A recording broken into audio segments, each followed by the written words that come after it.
Hello aspirants, welcome to UPSC Geek by NRG, and today is the last date with the father of political science, that is Aristotle. And the main program for today is Aristotle on law, right? As he is known as father of constitutionalism, he has given the theory of justice. We have seen his theory of citizenship and many more. So it feels immense saddening to bid adieu to the father of political science, that is Aristotle. Okay, but we will keep the concepts very fresh in our brain, so that we will be having a often date with the father of political science, that is Aristotle, so as to produce a great memoir during our exam on the D-Day of the UPSC Civil Services exam in 2024 and henceforth. Okay, so without any further ado, let's start with Aristotle on law. And the first and most profound statement of Aristotle on law is that law is a reason without passion. Okay, so here there is a two important terms which Aristotle has used, that is reason and passions, right? So Aristotle is basically relating law with the terms that is reason and passion, and here he is rendering a profound statement that law is a reason without passion, right? So can you think of a thinker, right, who has talked in depth about reason, just reason? Okay, if you guys have guessed it right, please leave it on the comment section. I'll have a look. Okay, but the most prominent thinker that comes to my mind is none other than the Plato himself, the great. Okay, who propounded the idea of philosopher king, that a state should be ruled by a philosopher king in whom a virtue of reason dominates, right? But again, he himself come out with a problem that there are chances that the reason in a philosopher king might get perverted or corrupted, right? And hence there shall be a what? There shall be a practices or malign practices of corruption that might vice the entire governance and also the government of city state of Athens, right? So just to counter or just to present or give a other side of the perspective of Plato's theory of philosopher king, Aristotle, the father of constitutionalism, the father of political science, comes up with a notion of a law or a governance or of a constitution, where he says that law is a reason without passion, right? With this brief introduction, let's get started with Aristotle. Okay, as I have already told you that Aristotle is known as father of constitutionalism or rule of law, right? Aristotle, being a conservationist, being a status quoist, he will always give preference to the stability over revolution, right? And hence, to eliminate a sense of a feeling of inequality, he will always prefer a rule of law, so that the sense of passion do not get dominated in the people who are ruling the government, okay, or who are ruling the state basically, right? So he has given the theory of rule of law. Okay, so what is rule of law? The rule of law represents the limitation on the power of executives, right?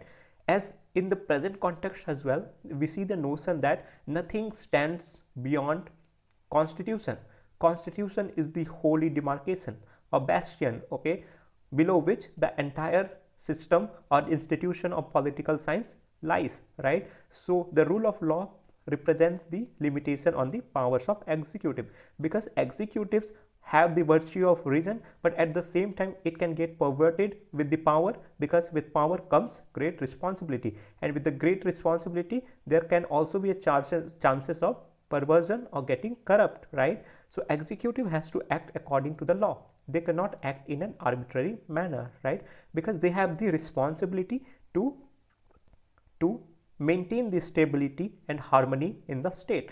Hence, they have to act according to the law. They cannot act in an arbitrary manner. So what is arbitrary manner here? Can you guys just give it a thought? So arbitrary manner here is the passion of individuals, right? The desires and etc. Whenever an executive makes a decision, there can be a sense of passion or desires or personal biasness might get involved in his decision making, right? Hence, just to eliminate the arbitration or vagueness in the decisions of the ruler or the executive, Aristotle is propounding the idea of rule of law, where he is basically presenting the idea that law is a reason without passions, and hence he is giving more preference to the rule of law than the individual reason, right? So this theory comes in context of criticism of Plato's theory of philosopher king, where he gives absolute power to the philosopher king. Okay, he rejects Plato's view on the ground of utopianism, inherent dangers. He will turn up into a tyrant, right? First, on what basis basically he is criticizing the Plato's theory of philosopher king? First is utopianism, that is, it will be very difficult or not pragmatic to find a philosopher king who will be very idealistic in nature, right? Because there is a sense of passion which is an inherent part of human beings, which cannot be completely eliminated and negated. Hence Aristotle is terming the Plato's theory of philosopher king as an utopian, right, which is very hard to achieve. The second is inherent dangers, right? What are the inherent dangers? There can be a sense of desireness in the philosopher king, right, a corruptness and etc. These are the inherent dangers, right? Like, as a lot of thinkers, they propound the idea that man is a passionate animal, right? So hence the passion somewhere also have a place in ourselves. It is immanent, it is inherent, so it will also be an inherent dangers when it comes to ruling position, right? And he will turn up into a tyrant or a tyrant as this particular trait get dominated or gets more overwhelmed by the desires and passion. There are higher chances that a ruler may get turned into a tyrant, right? Hence Aristotle is propounding the idea that law is a reason without passion, just to have that limitation on the executive, just to put that cap on the executive. He is giving the idea that there should be a law which is a reason without passion, and which will be a magnum opus, or which will be a main torch bearer when it comes to ruling of a state, right? Which should be a guide, which should be a path shower and etc. when it comes to ruling of the state in a just manner, right? So let's see further. Not only rule of law and rule of knowledge is same, at the same time rule of law has some additional benefit. Okay, so rule of law and rule of knowledge is not only same, they have some, the rule of law has some additional benefits as well, right? What is rule of knowledge? Rule of knowledge is basically the manifestation of Plato's theory of philosopher king, where the knowledge or the knowledge of the true in philosopher king has the main role to play when it comes to ruling of the city state of Athens, right? But here Aristotle is propounding the idea that the rule of law and rule of knowledge is not only same, but rule of law is somewhere also have an additional benefit, right? So what are the additional benefits he is talking about? First, he proves that rule of law and rule of reason is same, right? First, he proves that rule of law and rule of reason is same. Because why rule of law and rule of reason is same, and how they are same? Because he says that reason is basically a knowledge and wisdom for ages or of wages, right? There were several men with reason. They have collated their accumulated reason and wisdom from the centuries, and they have formulated a law, right, in a rule book. And hence he proves that rule of law and rule of reason is somewhere same, because rule of law is a manifestation or the product of the rule of reason, because it is a clear manifestation of a reason. The more virtuous or more reasoned a person will be, the better will be the law, because law is somewhere a clear manifestation of reason of an individual, right? So the first is law is also a product of reason. Okay, very valid point, because let's say in case of Indian context, right, there were a constituent assembly who were responsible for the framing of our constitution, that is book of law, right? And hence we know how the framers or the father of constitution, Dr. B.R. Ambedkar himself was a great stature when it comes to law and reason, right? We know his experience and wisdom, which was accumulation of the ages, how important and imperative it was for the formulation of the constitution of our country, right? And we still seize the relevance of the wisdom which is eternal in nature even to these days, right? How relevant his thoughts and the several people who were part of constituent assembly was even to this day, how profound were their wisdoms, right? Hence Aristotle gives the idea that law is a clear product of a reason, right? We cannot separate reason and law because law is a product of reason. Okay, what is the second additional benefit? Law is an outward manifestation of reason. Reason is in the soul and law is in the book of law. Okay, both law and reason have similar purpose to guide what is right and what is wrong, right? As Aristotle propounds the idea that the teleo of human being is eudaimonia. What is eudaimonia? A happiness, right? The ultimate purpose of human beings are happiness, eudaimonia, right? And hence the main teleo of law is to guide what is right and what is wrong, that is virtue ethics, so that a human being can reach to the ultimate eudaimonia, that is the ultimate teleo of human sustenance or human life, right? So that is the basic idea that is being propounded by Aristotle here when it comes to his rule of law, okay, or his view on rule of law, that rule of law is always higher than the rule of passion, rule by passion, right? That law is a reason without passion. Okay, here there is a direct correlation and connection between reason and law because law is a clear manifestation of reason. What is reason? Reason is basically accumulation of wisdom since the ages. Again, there can be a negative side of this as well, right? Like law can be very rigid, but again, that's why in the modern days or the modern world we have the idea of deliberation, right? So that we can keep on challenging the rigidness of the laws, right? We can keep on challenging our own reasons so as to evolve more better, right? That is the beauty of modern context, or the beauty of, in terms of Aristotle, the beauty of golden mean, where we are continuously keep on processing our present with the past so as to come up with a more phronetic idea or more synthetic idea, more practical idea in terms of Aristotle, right? So that is the basic idea of his rule of law. Let's see what were the some more additional benefits that Aristotle was talking about when it comes to rule of law. Okay, so he is saying that law is a reason without passions.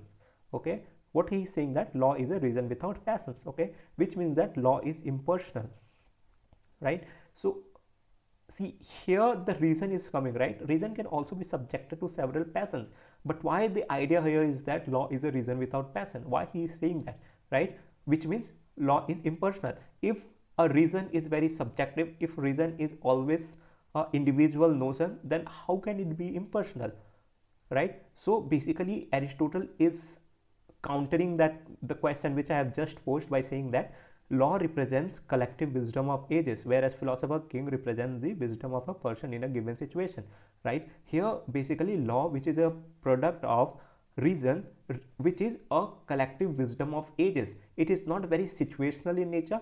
That is the knowledge of philosopher king, which can get affected or influenced by on the basis of situations. It is that is the reason. It is an eternal wisdom which is going on since the ages, right? And hence the law, which is the product of reason, is the collective wisdom of ages, which is indeed impersonal in nature, right? So here Aristotle is making a direct correlation between the law, which is the product of reason, with the wisdom of ages, that is reason itself. Okay, whereas philosopher king represents the wisdom of person in a given situation, right? So let's say there is a philosopher king, right? Philosopher king, and hence whatever law or the reason he or she will be having will be very situational in nature, right? Let's say there is a ruler, okay, and whatever reason he has to act on practical basis, right? If there is something, let's say there is a crime committed in his state, he has to act looking at the situational context, right? He has to take into the consideration who has killed or who are the suspicious subjects in the case, who are the victims, who are the suspects, and etc. And taking all these things into consideration, he will come up with a solution. But here there is very less application of his reason, that is the wisdom, right? He has to take, or he has to make very phronesis or situational decision. But law, what is law? Law is a manifestation of reason, right? Reason is the accumulation of collective wisdom of ages. So this is the difference between the law by philosopher king or rule of knowledge and rule of law, right? So it is true that rule of law has some limitation. Example, law may be rigid or law may be silent. However, rule of law is a golden mean. One should not sacrifice good for the sake of best.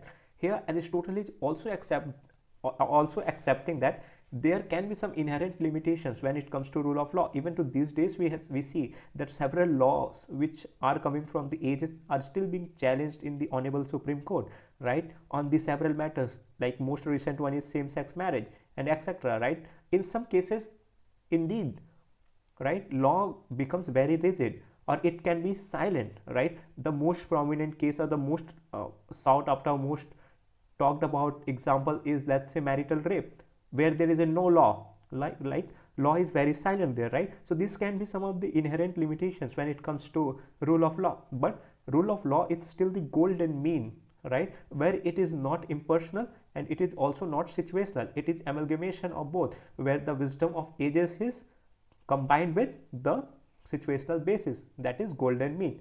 Okay, so and one should not sacrifice good for the sake of best, right? So basically the counter idea of Plato's theory of philosopher king, where he is trying to give more utopian notion of philosopher king. That's why Aristotle is coming out with the idea that one should not sacrifice good for the sake of best, because best is somewhere hard to find, right?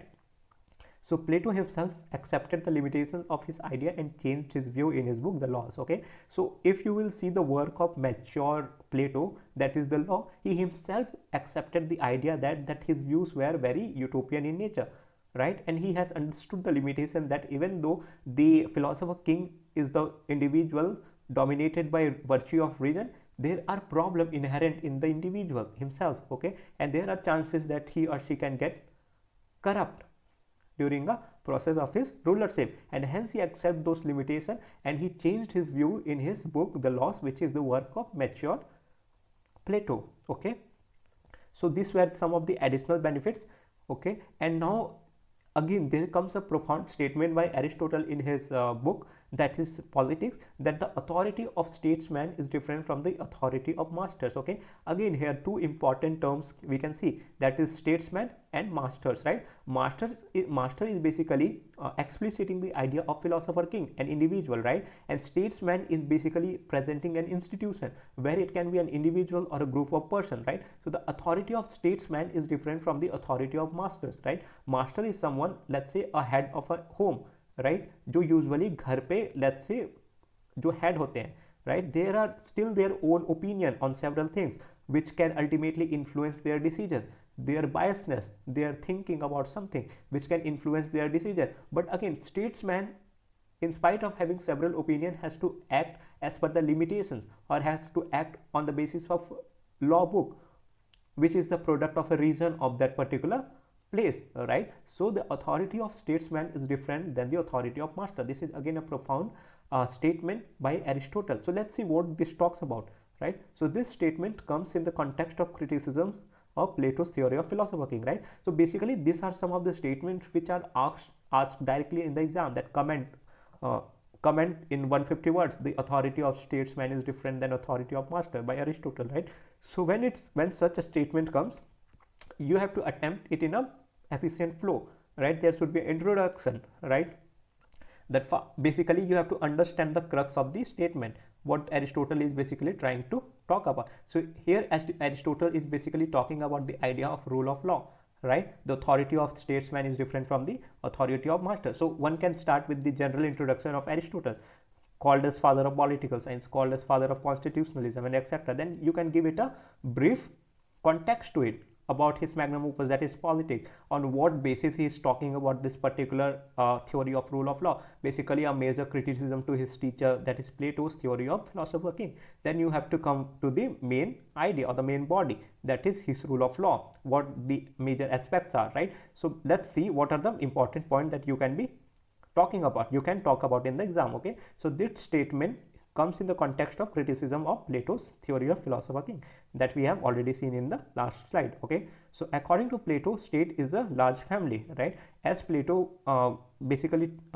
suggests that the state is individual writ large. Okay, so state is a manifestation of a large family, right? So philosopher king is like a father and citizens are like a children. Okay, so philosopher king how it is being related with the master, that philosopher king is like a father, a dominant head of a family, a master, and citizens are like children, right? Like members of family, they should sacrifice for each other. Like the authority of father is absolute on children, right? The authority of king is absolute on master, right? As Plato himself, he bestow absolute power on the philosopher king, similar to the power that is being possessed by the dominant master or dominant member of a family, the headman, basically the father, right? The father have absolute power over his kids or children, right? Similarly, he is relating the notion of master or the father with his master, that is philosopher king.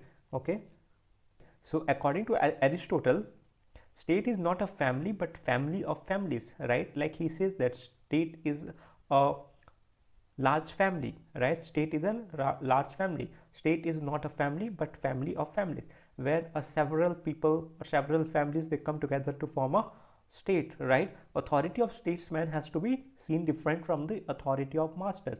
So here Plato is trying to make a two different pictures, right? So there is a master, there is a statesman. Basically he is relating the concept of master with a head of a family, right? A hegemon of a family, like a father who have absolute power on the members or the children of the families, right?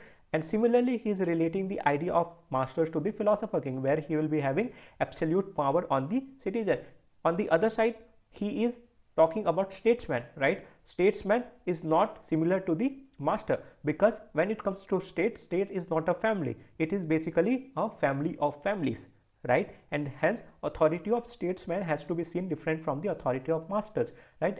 Authority of master is absolute in family, on wife, children and slave, but authority of statesman cannot be absolute, because if there is a one person who is master, who can have absolute power of their families, but it is a family of families where there are different families with different set of cultures, different set of perspectives, different set of backgrounds they are coming up with, right? And hence one master cannot have a absolute power on the family of families. Hence there can be there should be a statesman, right, who will not have a absolute power, but who will have a authority, right, based on rule of law. And what is rule of law? Rule of law is basically the collective wisdom of all the family of families, right? Collective wisdom which they have agreed upon, so as to render to the statesman according to whom they will be liked to be ruled by the statesman, right? And he will not be having an absolute power over the family of families, that is state, like the master in the single family,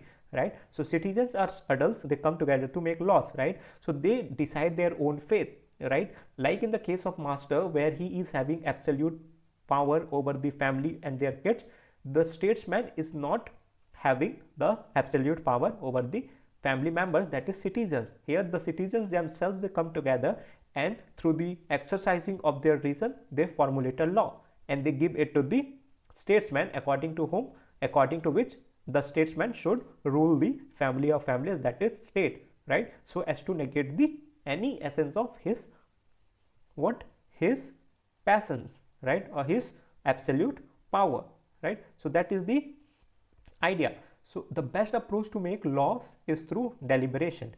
Okay, here as Aristotle is talking about, that the families, the members or the citizens of the family, they come together and they make law, right? So what should be the correct approach to make law? The deliberation, because the families are different, right? They are coming up with a different notions, they are coming up with a different idea.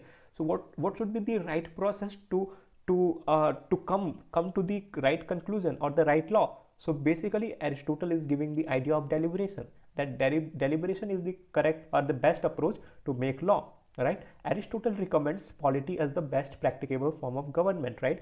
As we have seen how the golden mean of oligarchy, that is ruled by the rich, or aristocracy ruled by the rich, and democracy, that is ruled by many poor, and hence polity is the golden mean of aristocracy and democracy, where there are rule of many for the interest of people, right? And what are rule of many? Rule of law is basically rule of citizens, right, in the form of law book that they are formulating by themselves through deliberation and giving it to the statesman, so as to be ruled as per the norms and the laws of rule book, right? Hence here the manifestation of polity is in the form of rule of law, that is Aristotle is talking about, right? So different families have different interests, hence when they come together they can negotiate with each other, right? How will they negotiate? They will basically negotiate by the process of deliberation, right, to meet each other interests, right? So state is not unity but unity in diversity,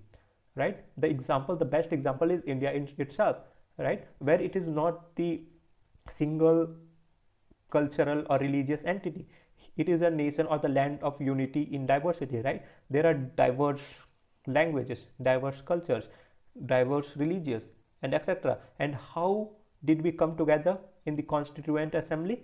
Through the election, right? The representation from the different cultures, and hence through deliberation or the Constituent Assembly debates, we have come up with our own beautiful law book, that is the Holy Constitution, right? Hence the authority of statesman cannot be equal to the authority of master, right? The statement which says that the authority of statesman is different than the authority of master, and hence we can say that the authority of statesman cannot be equal to the authority of master, because authority of master is somewhere having the absolute power on the family or the citizens or the children, but the statesman who is the authority of family, that is state, cannot have an absolute power. He is basically choosing to govern, he is basically being responsible to govern as per the rule book, which is being formulated by the citizens themselves through the process of deliberation, right? Hence the principle of family cannot be applied to the state,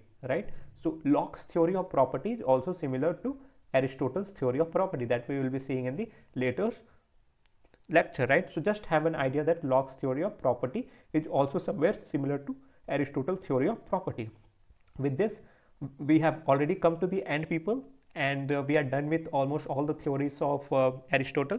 If you guys have any special demand on which I should be talking about, just mention that in a comment, and I will have a look at it, and I will come up with a lecture video as soon as possible. Okay, so let's see some of the questions, that is previous year questions, which is asked on the Aristotle, right? And you will be able to solve or attempt and answers on all these questions. So these are some of the recent questions which I have taken. There are multiple questions, like Aristotle is very important topic when it comes to PSI and optional, and hence there are several questions which is being asked since 1991 till date, that's 2023, right?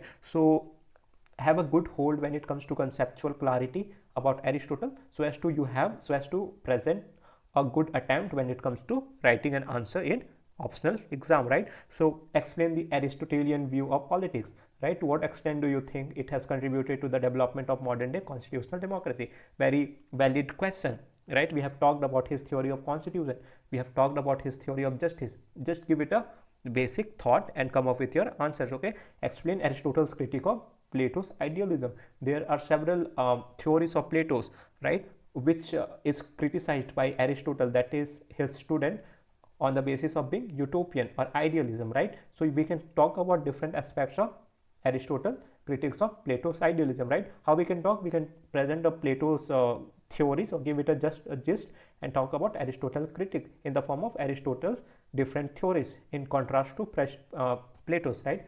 So everywhere inequality is the cause of revolution, his theory of revolution, right? That the feeling of inequality, how does it ignites the sense of revolution in the citizens, right? So just that is the idea behind this question. So just by listening to the lecture and by seeing and reading through the content in the slides, you will be able to attempt almost all the PYQs, people, right? And there has been a similar trend where a sort of repetitive questions has been asked when it comes to WPT section, that is Western Political Thought. So if you have a good hold of PYQs, there are higher chances that you will be deal with the question that might be asked in the future dates, right? So that's why I have tried making the slides and a presentation very holistic in nature, so as to give you a holistic conceptual clarity when it comes to a particular thinker in WPT. With this, I come to end, very beautiful end, right? I really got a great wisdom, right, preparing and making all these lectures for you all. So thank you for wisdom aspirants, because I teach you and I learn through the process, right? And which becomes very beautiful beautiful for me to give my 100% so as to give you all 100%. Okay, so with this, UPSC Geek loves you all, and please show your love as well by subscribing to the channel so that we get a sense of hope and keep doing our best to create an impact in the society. All right, so with this, let's hope to meet very soon in the next video, and all the very best. Keep striving each day, because thus you strive, so you thrive. Remember the motto statement of UPSC Geek by NRG. Thank you so much.